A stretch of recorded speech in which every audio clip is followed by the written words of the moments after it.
Good morning, सुप्रभात, वंदे मातरम। नया दिन, नया वीक, नया सप्ताह शुरू करते हैं एक बहुत ही अच्छी टॉपिक के साथ। और टॉपिक आज का रहने वाला है उम्मीद, होप।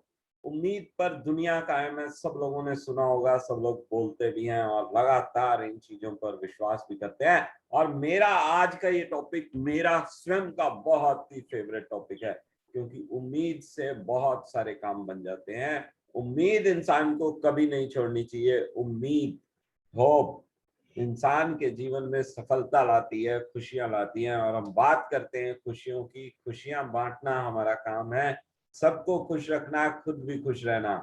तो उम्मीद के अनुसार, उम्मीद के ऊपर एक बहुत बढ़िया कहानी जो आपको बताएगी कि उम्मीद से क्या क्या चीज मिलती है, कितना फायदा मिलता है। उम्मीद से कैसे कोई अपनी जान भी, अपनी मृत्यु को भी डाल सकता है। बिल्कुल, उम्मीद। शुरू करता हूं मैं आज की कहानी। आज की कहानी है राजा और दो गुप्तचरों की कहानी। एक राज्य में दो गुप्तचर किसी दूसरे राज्य की गुप्तचरी करते हुए पकड़े जाते हैं और उन दोनों को राजा के सामने पेश किया जाता है। वहां पर उन पर केस चलाया जाता है और फाइनली राजा उन दोनों गुप्तचरों को मृत्यु की सजा सुना देता है। जी, मृत्यु की सजा सुना देता है। दोनों घबरा जाते हैं, सोचने लग जाते हैं कि क्या करें, और उनके मृत्यु का दिन निश्चित हो जाता है। जिस दिन मृत्यु का दिन निश्चित होता है, उनसे उनकी आखिरी इच्छा पूछी जाती है। अंतिम इच्छा जो मृत्यु दंड मिलने वाले हर व्यक्ति से, हर इंडिविजुअल से पूछी जाती है। और उनमें से एक गुप्तचर ये कहता है कि महाराज, मेरी मृत्यु निश्चित है। आप मुझे फांसी की सजा सुना चुके हैं, जो कि मुझे कल होने वाली है। आपने मेरे से मेरी आखिरी इच्छा पूछी, तो मेरी आखिरी इच्छा यह है कि मेरे अंदर एक कला है। मैं एक ऐसी विद्या जानता हूं जिससे घोड़े को उड़ना सिखाया जा सकता है। अश्व उड़ सकता है, मैं अश्व को उड़ना सिखा सकता हूं। और ये विद्या, ये बात बड़ी हैरान करने वाली थी कि घोड़ा कभी उड़ सकता है क्या? उसको उड़ना सिखाया जा सकता है, वो दौड़ सकता है। लेकिन राजा ये कहता है कि तुम झूठ बोल रहे हो, ऐसा कभी नहीं हो सकता, घोड़ा नहीं उड़ सकता। बोला जी कोई बात नहीं, लेकिन मैं ये चाहता था कि मैं मरने से पहले ये विद्या किसी को सिखा जाऊं, ताकि ये विद्या जीवन में बनी रहे, क्योंकि ये विद्या मेरे अलावा और किसी को नहीं आती। सिर्फ मैं ही इस विद्या को जानता हूँ और मैं घोड़े को उड़ा सकता हूँ। राजा अपने दरबारियों से बात करता है, दरबारियों से पूछता है कि हमें क्या करना चाहिए। तो सारे दरबारी उसको यही जवाब देते हैं कि ऐसा नहीं हो सकता, घोड़ा नहीं उड़ सकता, अश्व को उड़ाया नहीं जा सकता। फाइनली सभी सलाह मशवरा करके दरबारियों के दो मत शुरू हो जाते हैं। एक मत ये होता है कि इसको मौका देना चाहिए, और दूसरा मत ये होता है कि नहीं, इसे फांसी दे देनी चाहिए। इन सब बातों के बीच में दो गुप्तचर जो होते हैं, दूसरा गुप्तचर उसको ये कहता है, यार तूने अपनी जान बचाने का तो कर लिया, मैं कैसे करूंगा? और तूने जान बचाने की तो बात की, लेकिन कैसे घोड़े को उड़ा देगा? क्या तुझे आता है ऐसा कुछ? तो कहता है नहीं, तुम देखो। कहता है ऐसा नहीं हो सकता, घोड़ा नहीं उड़ सकता, हमारे तो मृत्यु दंड निश्चित है। मृत्यु दंड हमें मिलेगा, उसको कोई नहीं रोक सकता। बोले बिल्कुल ठीक है, मृत्यु दंड को कोई नहीं रोक सकता, हमारी मृत्यु निश्चित हो चुकी है, हमें फांसी मिलने वाली है। लेकिन एक कोशिश की जा सकती है, एक आशा बांधी जा सकती है, एक उम्मीद की जा सकती है। और उसी उम्मीद के चलते उसने राजा को ये कहा होता है कि मैं घोड़े को उड़ा सकता हूँ। फाइनली राजा और दरबारी सब मिलकर डिसीजन लेते हैं कि इस व्यक्ति को एक मौका जरूर देना चाहिए। वो कहता है तुम कैसे उड़ा सकते हो? तो जी घोड़े को विद्या सिखानी पड़ेगी, तो मुझे थोड़ा सा समय चाहिए होगा, 1 साल का समय चाहिए होगा, एक व्यक्ति चाहिए होगा, और कुछ धन चाहिए होगा मुझे। और इस बात के लिए राजा तैयार हो जाता है। तो एक व्यक्ति और का मतलब होता है वो अपने साथी गुप्तचर को भी अपने साथ रख लेता है। उसको घोड़ा दे दिया जाता है, धन भी दे दिया जाता है, रहने के लिए पर्याप्त स्थान दे दिया जाता है, उसको जेल से, कारावास से भी मुक्ति मिल जाती है। और वो दोनों वहां पर पहुंच जाते हैं जहां उन्हें स्थान दिया जाता है, घोड़ा भी दे दिया जाता है। और अब दूसरा गुप्तचर उससे पूछता है कि किसी तरह से तूने यहाँ तो बचा लिया, पर 1 साल बाद जब घोड़ा नहीं उड़ेगा तो राजा ने क्या कहा है कि आज मैं तुझे फांसी दे रहा हूं, अगर तूने घोड़ा नहीं उड़ाया तो मैं तुझे तड़पा तड़पा के मारूंगा। तो पहला गुप्तचर ये कहता है कि तुम्हारी बात बिल्कुल सही है, लेकिन हमारे पास 1 साल का वक्त है और उम्मीद कर सकते हैं, आशा कर सकते हैं कि हम आगे भी जीते रहें, जीवित रहें, हमारी फांसी की सजा से हमें मुक्ति मिल जाए। कहता कैसे?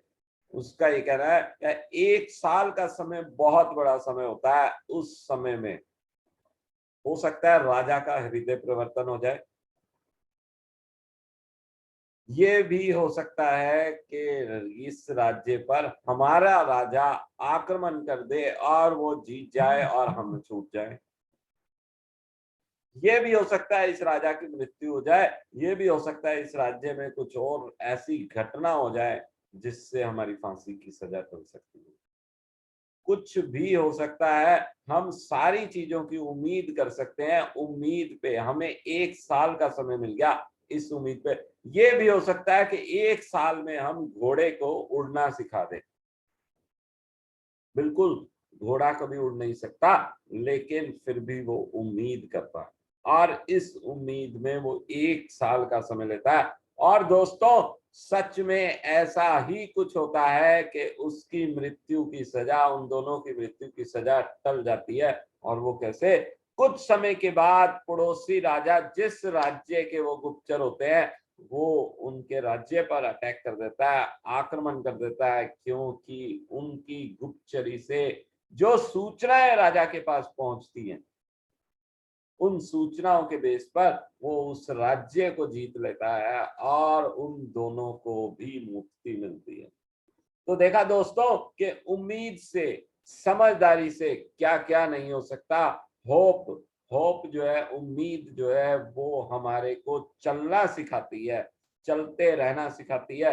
रुकना कभी नहीं चाहिए। अगर हम चलते रहेंगे तो अवश्य हमारे को सफलता भी मिलेगी और हम चाहें तो अपनी मृत्यु को भी टाल सकते हैं। उम्मीद चलना सिखाती है, चलना हमेशा चाहिए, रुकना नहीं चाहिए। इस पे एक रतन टाटा का छोटा सा प्रसंग है। रतन टाटा एक बार अपनी गाड़ी में कहीं जा रहे थे और रास्ते में बहुत ही तेज तूफान आ गया।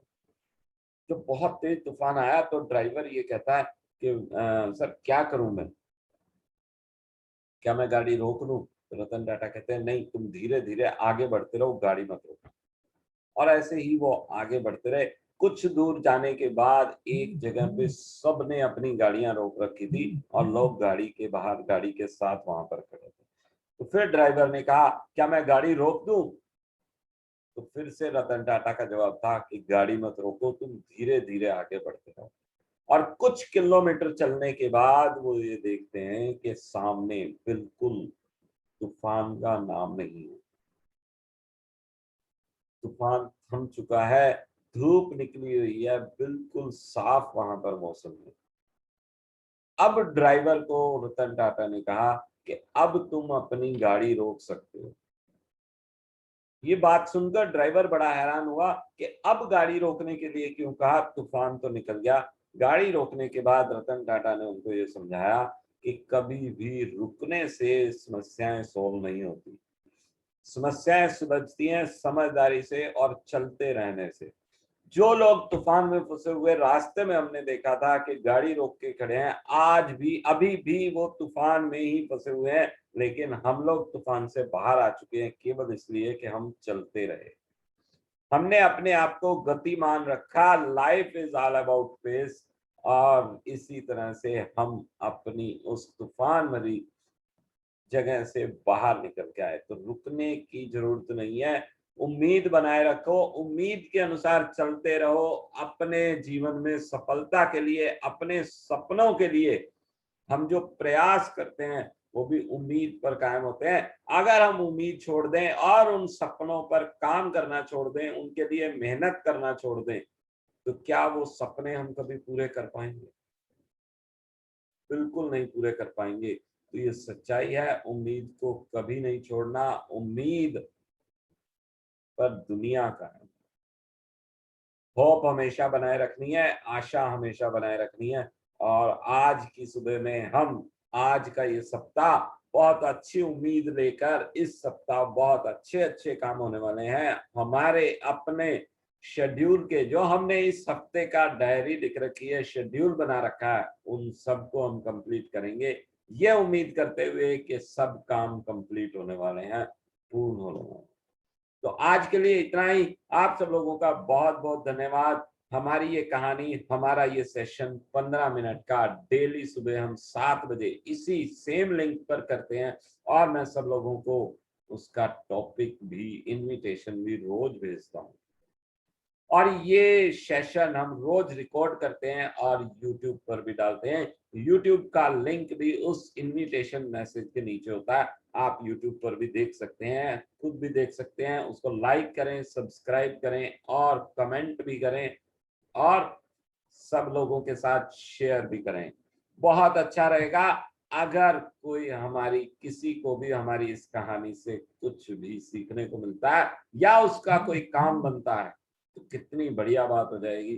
तो आप सब लोगों के साथ हम इसी मंच पर, इसी समय, इसी लिंक पर रोज सुबह 7 बजे इकट्ठे होते हैं। हमारे इस सेशन को स्पॉन्सर करता है सोहम कलेक्शन, जिनका होम एक्सेसरीज और गारमेंट्स का काम है, ऑनलाइन काम है। उसका लिंक यूट्यूब के वीडियो के नीचे अवेलेबल होता है, आप वहां क्लिक करके उनका कैटलॉग देख सकते हैं और वहां से शॉपिंग भी कर सकते हैं। तो आज के लिए आप सब लोगों का बहुत बहुत धन्यवाद, बहुत बहुत शुक्रिया हम सबका एक साथ इकट्ठे होने के लिए। तो वंदे मातरम। आपका आज का दिन बहुत ही शुभ हो। Have a nice day. Thank you very much.